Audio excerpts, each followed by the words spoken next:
আলহাজ মোহাম্মদ গিয়াসউদ্দিন সাহেব নারায়ণগঞ্জকে একটি সুশিক্ষার আলো দিয়ে কলমের মাধ্যমে সুশিক্ষার আলো ছড়িয়ে দিয়েছেন।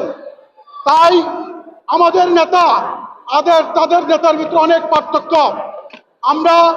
আমি বেশি কিছু বলবো না, শুধু একটি কথাই বলবো, আওয়ামী লীগের বিভিন্ন অঙ্গ সংগঠনের নাম আছে। আপনারা জানেন বিগত দিনে ছাত্রলীগ, যুবলীগ, গুন্ডা লীগ, দর্শন লীগ, আর এখন একটা নতুন তারা আস্তানা খুঁজে নিয়েছে। তার সর্বোপরি একটি নাম, তারা এখন তাওলীগ।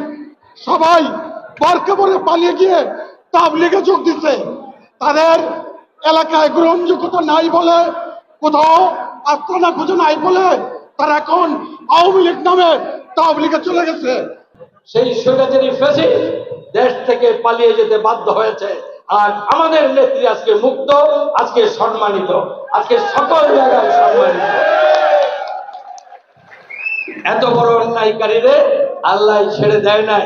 আল্লাহর পক্ষ থেকে শাস্তি আর আল্লাহর পক্ষ থেকে পুরস্কার দিয়েছে বেগম খালেদা জিয়াকে, শাস্তি দিয়েছে শেখ হাসিনা আর তার সঙ্গীদেরকে।